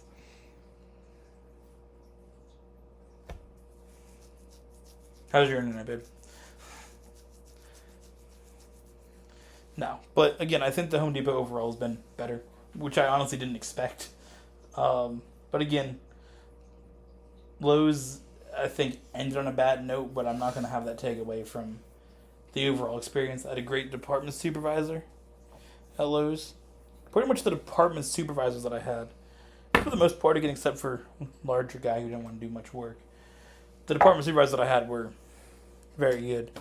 I think that most of the managers were department supervisors were pretty good. At Lowe's, I think it was once you got higher up, the assistant store managers, most of them weren't great. You had basically, one was chill, one was pretty chill, one was a fraud who hit all the time, and one was just a bitch to everybody. That was pretty much the summary of that. And the store manager, the first one was chill but didn't do anything, and the second was a complete dick, a two-faced dick. First of all, he would act like, "Hey, we're gonna be friends. You want to have lunch?" And like chill in the fucking break room, and then just be like, "You're a fraud." So again, I don't even know who all the supervisors are at Home Depot, but I can say so far, it's been better. Last thing I'll say, the office part of it, handling your issues. The people that we had at Lowe's, both of them, the times that we worked there, were not very good. Handling your schedule, correcting stuff. The woman that's at Home Depot, at least the Home Depot I work at, fantastic. Issue, got it fixed. I wanted my birthday off right when I started. I told her, and she, wrote it down, but probably lost the paper along the way. It was a week and a half. Kind of forgot. I told her, hey, I need the 16th off. All right, boom, done. By the time I got home, it was fixed. The other day, I went to punch in, and it didn't. The little system didn't pick it up on my QR code. Missed it. Told her, hey, missed my punch. Oh, you did? Okay. What time you punch out? 9? All right, you're good. Instantaneously, I'm going to fix it. Lowe's would be like, hey, so my schedule came out wrong. Can you fix that? I gotta go home. See you later. You would tell managers. They wanted you to send emails. I literally sent an email, and my response was, I didn't get this email when I asked about it one time. It's right here in the send box. What do you mean you didn't get it? You just forgot. So, my schedule got messed up. Home Depot, so I told the managers, hey, my schedule got messed up. Okay. Fixed the next morning. Once they got in, they fixed it. Again, Lowe's, you tell me your schedule's messed up, and they just had zero ambition to fix it. Mm-hmm. Now, obviously, you worked at both. You already don't work at Home Depot. We won't need to address all of that. But what was your experience between the two? Like, what do you think of it overall? Home Depot's better. You enjoyed it better in the time that you were there, kind of like... Obviously, I know you had other factors that led into why you don't work there. But purely from what you liked about it, you liked that one better. You just didn't like the exact job you were doing. Again, what your issue was didn't get handled properly. The desire to switch departments wasn't handled properly by the store manager. That's the one thing that I think was lacking, was her ability to handle it properly. Because all you pretty much said was, I'm struggling with this. Can I switch departments? And then she said, I'm taking this as a resignation. And then listed her as fired in the system. So she can't work at Home Depot for 6 months. Mm-hmm. But, again, hopefully you can get back in there. Who knows? But that's that. We'll go into our gaming segment. You have some questions? You come up with any? Are you good? Yeah. Are you tired? No. Are you bored? No. Why you seem like this? I'm ready to do something else. So you're bored of this. And I honey.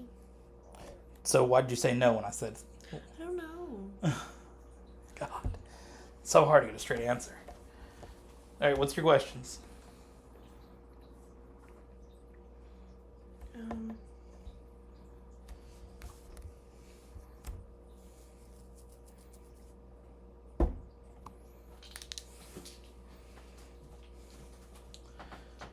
What?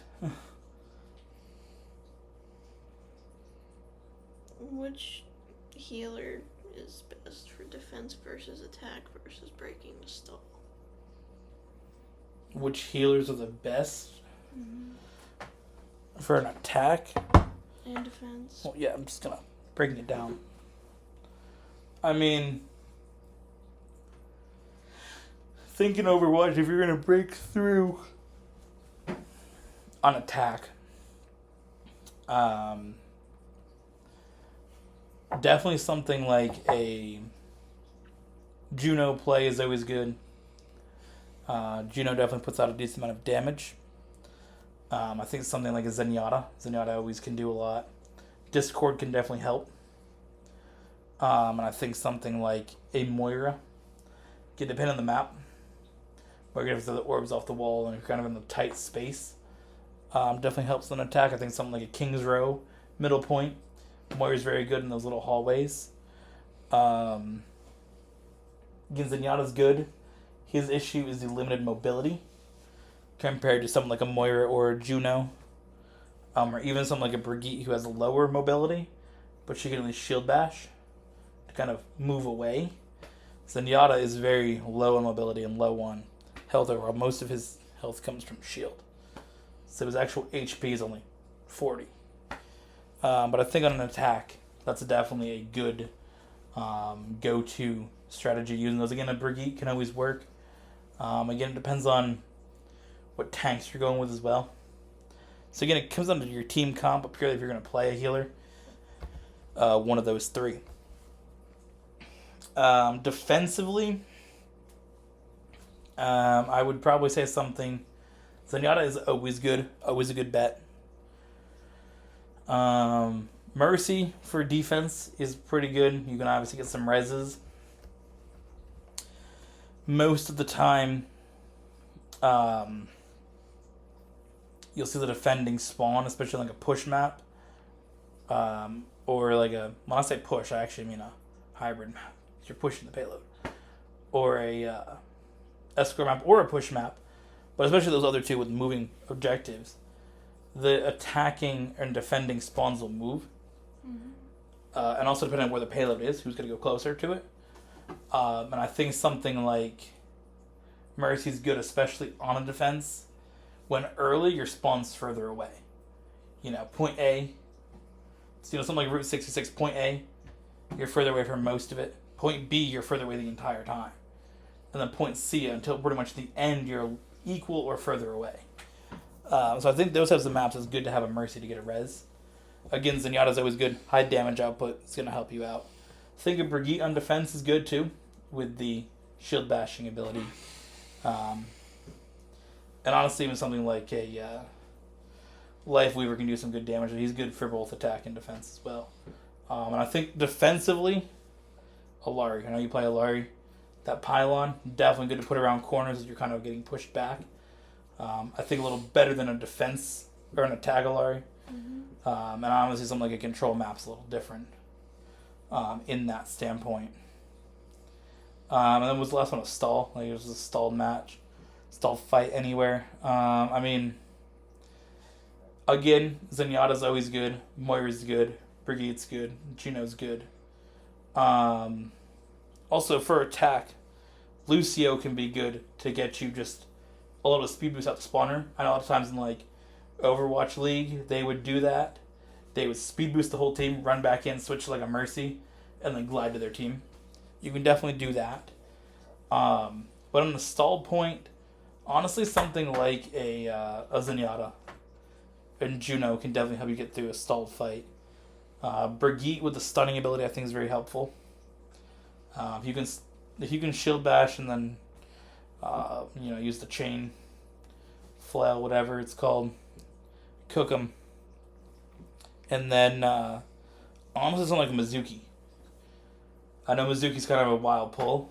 Probably didn't expect me to say Mizuki, but Mizuki's one that I was thinking of him anyways. when you use like his like the chain ability to like keep someone in place, you can really use that to hold someone and get a kill. And again, if you're in a 5v5 or a 6v6 match, getting one kill can really open up, especially if you can use it on like another healer. So that's kind of my thoughts on that. You got another Overwatch question? Or do you have a different question? I know, I said to do Overwatch and Pokemon question.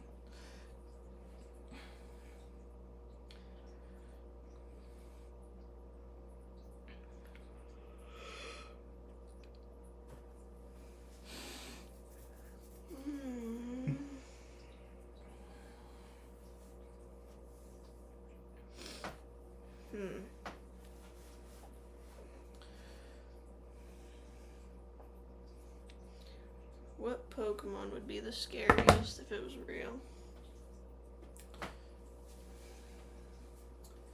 The scariest Pokemon if it was real. There's a few. I know Deoxys. Deoxys is definitely one that would be scary if it was real. I mean, any legendary based on its pure power. But if we're going another legendary, I think Giratina. Darkrai. Because Darkrai like can eat your dreams, like torment your mind. Mm-hmm. I mean, I think a lot of the ghost types, honestly. But then we're going just a regular Pokemon, something like a Gengar. He just wants to lick you. Gengar's silly, but he's also kind of like... So the is it Gigantamax? Gengar is like a portal to like the world of like the dead or some wild shit. Watch out for Drifloon. Drifloon if you're a child, or Jeffrey Epstein if you're a child. Either one of those is scary. I mean, Licky Licky. We live with Licky Licky. So that's scary. But no, I think something like a Deoxys or Giratina, Darkrai, Gengar.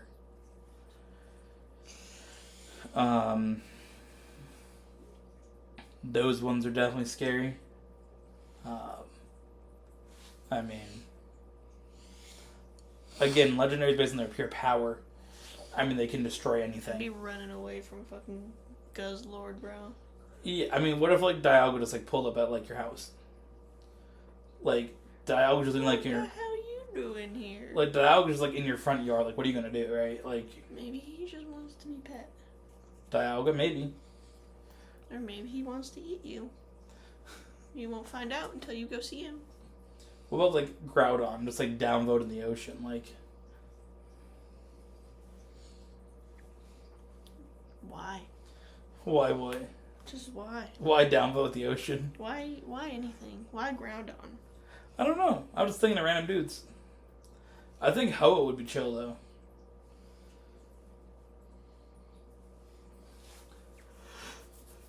I wish you could. You got any more questions? No. Those are you asked Grok to give you questions. Kind of. And those are the only two you came up with. Yeah. She had 2 weeks to come up with this. Alright. Nintendo Switch 2. You've had it now for 2 weeks. Uh-huh. How are you feeling after 2 weeks of owning your Switch 2? Logged in. Yeah. Yeah. We've mainly played Switch games. Mm-hmm. We're gonna have to go back to Overwatch in about like a week when the drives come out. But Keep getting random loot boxes and I don't know what it's from. come back to Overwatch. We miss you. It's been 5 days since you last played. No, I think that it's been fun. Definitely, Pokemon is one of those things that I feel like goes in waves for me of like the interest and desire to play it. I know. Like I'll be like peak like everything's Pokemon, I'm just like, I don't really care at the moment, and I'm like, oh my god, everything's Pokemon. I know. What? That's the way I've always been with Pokemon. I always love it, but it's always just kind of like in ways of how much I want to talk about Pokemon. Mm-hmm. But yeah, playing Pokepia has been goated. Mario Kart World's been good. We did our first videos of that this week. That was fun. Definitely enjoyed it. We also played Fire Red and Leaf Green. That's been fun to kind of play a little bit of that as well. Go back to like old Pokemon vibes is definitely cool. Go back to kind of like what I fell in love with playing Pokemon in that style of game. I got to Vermilion City. Where you at? Curator City? Yeah. Because I played it less than you. Because some of us have to work. Someone's got to pay for your next iRacing track. Someone's got to pay for your next battle pass or next season pass in Overwatch. My coins. Someone's got to pay for your GTA Plus when that runs out, and your X Premium. Right? Mm-hmm. We can cancel your X Premium if you want, and I can play more Fire Red with you. No? You'd rather have X Premium than playing video games with me? Didn't say You that. walked into that one. Alright, lastly, for gaming. Your gaming chair, what do you tell us about it? How do you feel about it? Your racing chair. It's better than any chair Wen could ever dream of. Yeah. Yeah. It makes driving better. To have it real driving. Real style. setup. Yeah. So when are we going to see you back on track? I'm just asking hypothetically, like how often do you want to do iRacing? All day. Do you? Tomorrow, no.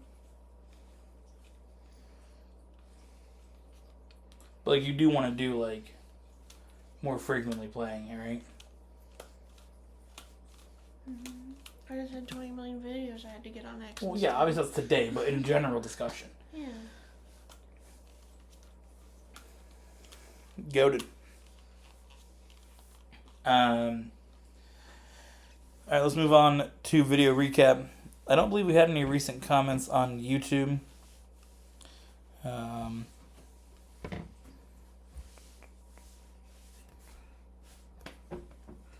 No one on YouTube. Do you know how to drive short from Gran Turismo to Will? 323 views so far. We're kind of cooking. Speaking of that video of Gran Turismo, last week we recorded Gran Turismo. How'd that go for you? Fine. Didn't you hit the points lead? Yeah.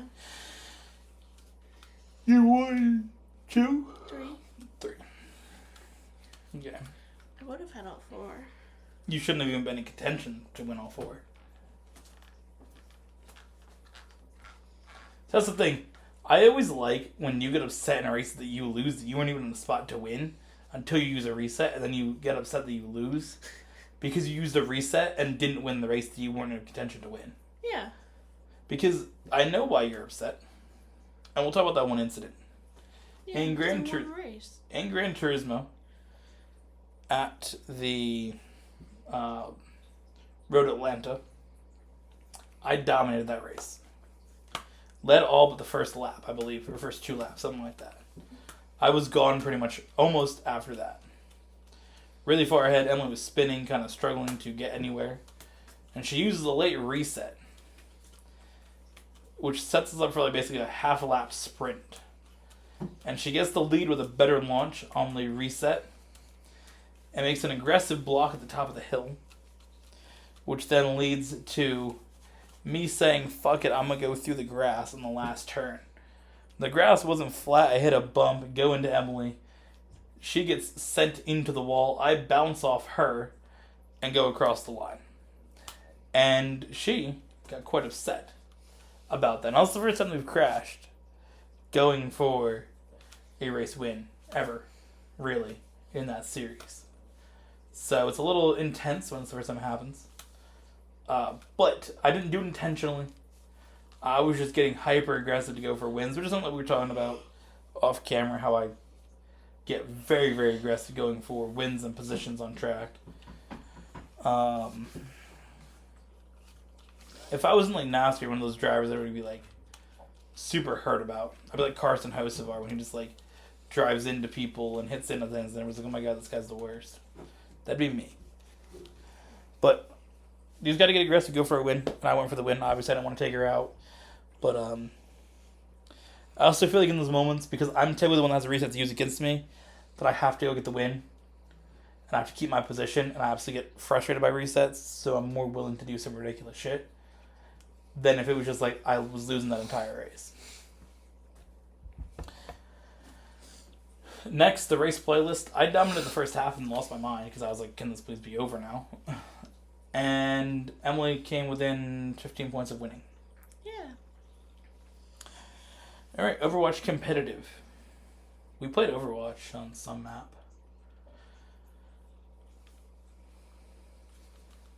I don't know. Did we win? I have no idea. I can't even remember. We kind of just did it along with all of our other videos. We might have won. I don't know. Let me see. What do we even play? Overwatch? Oh, clearly.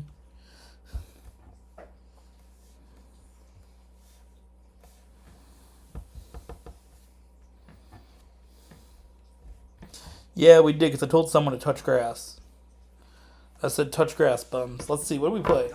I'm going to watch an ad on my own YouTube video. Good. Might as well get the ad revenue. This is a Disney Solitaire ad. Great. Oh, and I have a Paramount Plus ad. Great. Was it Rialto? I don't think so. Or Watchpoint? I think it was Watchpoint. It was neither one, actually. Oh. It was Samoa. Oh. Maybe we didn't win. I just told someone to touch grass. Just because we don't typically win Samoa. No. No, we got like absolutely rocked.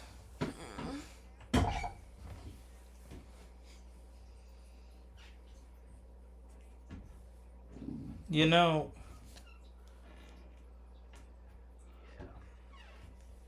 I think we uploaded the wrong video.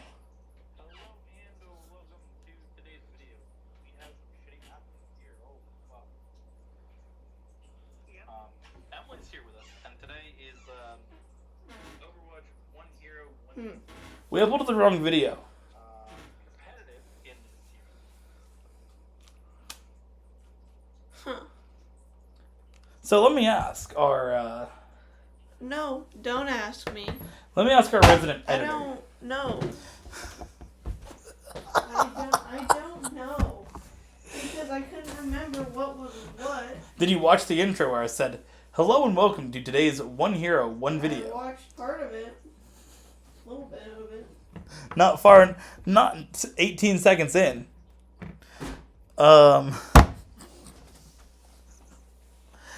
Oh my god. Shout out to me for not paying attention either and just saying, "Yup, this can go up." I realized once I was playing Brigitte, I'm like, wait, I'm 1-8.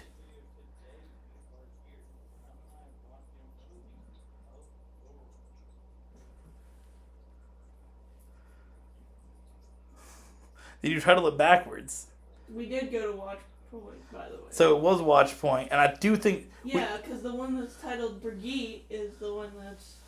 So the one titled Brigitte is the one that's actually this week's competitive video, and the one titled competitive is the 1 Hero 1 Video Brigitte video. Yeah. Real. Alright. Well, now we have to cut to Emily talking about an instrument. What do you have to say? Nothing. No. We're not doing this segment this week. Alright. We'll fix those issues later on. Sound good? Yeah.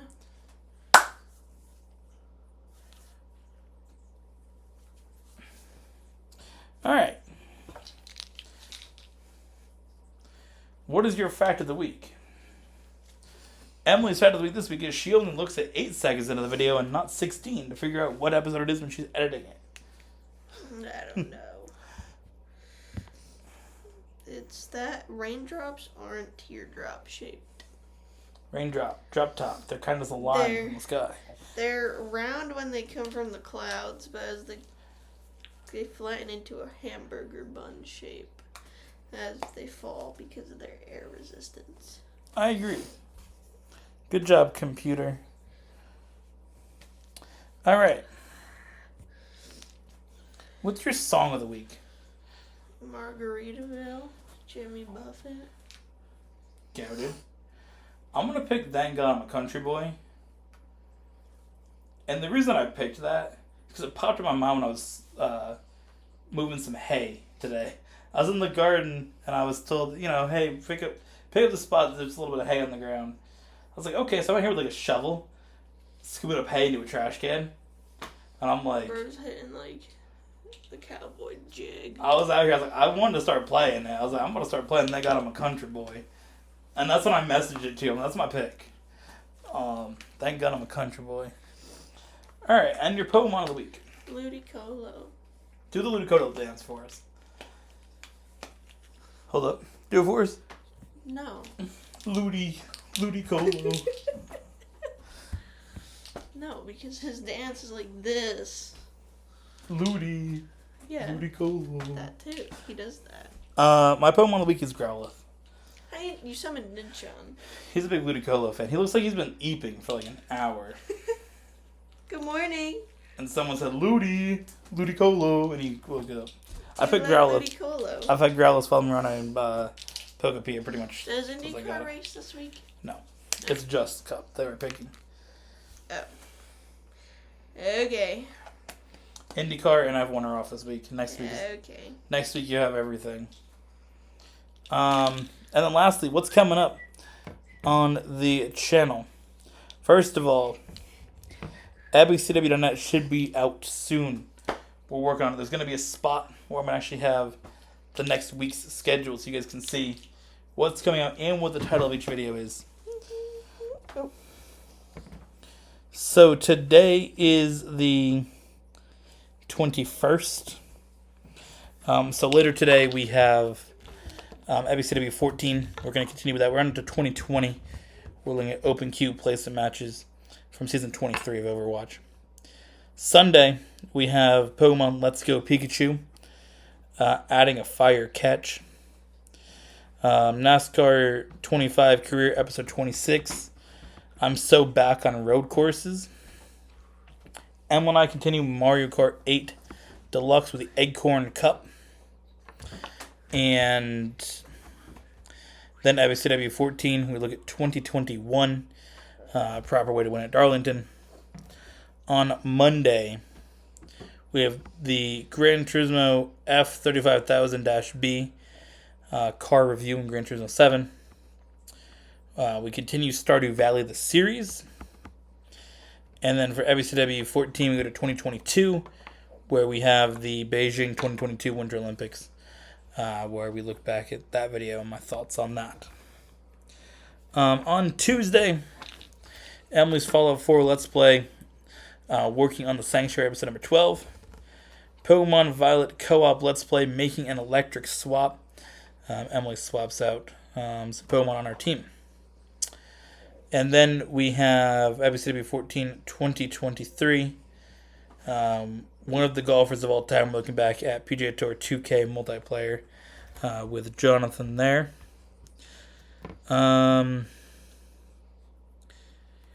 Wednesday, NASCAR 2005 Trips to the Cup, episode 58 from Emily. We have the Overwatch 1 Hero 1 video for Baptiste. And then we have Epiccw 14 2024, which is kind of what we're throwing back to actually in this video. That was NFL Week 1 and 2024 presidential debate, Generation Around the Podcast. And that was Emily's first ever video, which is recorded right here at this spot that we're standing at. Or I'm standing on Emily's decided to sit because she doesn't want to stand anymore. Wander around aimlessly. And then on Thursday, Super Mario Odyssey, episode number 30. Overwatch competitive. Maybe we'll upload the right video this time. Who knows? If we'll get it right or we'll get it wrong. And then we have the Overwatch match analysis. I think it's also harder when... I know I didn't listen to it, but it's also harder when you play one of the main characters you play. Yeah, no, I got you. It's just funny to make fun of. It's not the first time that we've had the wrong video uploaded at the wrong time. And then Epiccw 14 2025. We look back at Race Plus 278, which was Wan's final video on the channel. And then we look at next Friday. We have... Overwatch Mystery Heroes, episode number 4 from Emily. Gran Turismo 7 Racing Champions, season 8, episode number 5. Emily and I are going to be racing another one of our special liveries for that week. We're going to have the Red Bull liveries based on SVG and Connor Zilich's Cup cars from 2026 with a little tweaks to it. And then we look back, Epiccw 14 for 2026. We have the Ayn Rand face controversy and Super Bowl reaction. Generation will run the podcast. And then next Saturday, we are celebrating 14 years of the brand with Epiccw 14, the ultimate compilation, basic compilation of the 14 videos, or 15 videos technically, that we had from 2012 to 2026 that we looked back at. Compilation of all of those going together in one video. And then we have Race Plus 291 and the Generational Run, the podcast. And then we end it with Epiccw 14 extras. We're going to take a look back basically at the end of March at some extra videos. And that's going to be Overwatch with Casey number 1. That was the first one that Wen and I did a video together. That's where I first played Diva, which kind of set up a lot of things, including why I have this t-shirt on. And why I have a cat named Inchon. Come here, Inchon. He said, nah. I'm good. I've been on camera enough. And then lastly, next Sunday, the 29th, Emily's still trying to figure out how to go the right way in Pokemon Let's Go Pikachu. We'll get there, don't worry. Episode 27. April. Of NASCAR 25. And when I continue with Mario Kart 8 Deluxe, I believe it's the second to last video of that before we go to Mario Kart World. That is correct. And then we have another Epiccw 14 extra from 2023. I got banned on PlayStation, where we give a breakdown of getting banned on PlayStation and kind of how,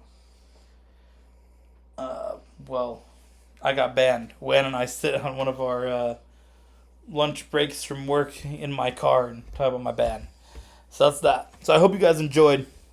This is one of the longer podcast episodes, but it's been so enjoyable. I've had so much fun podcasting with you, babe. Have you had a good time? Mm-hmm. You haven't seemed like it. Ugh. No, kiss me better. I jokingly am messing with you when I do that. But if I don't kiss you properly, if someone's watched for an hour and 45 minutes, they're going to think, wow, he doesn't want to get kissed by her. Which is incorrect. Hey, yo! It's not nice, bro.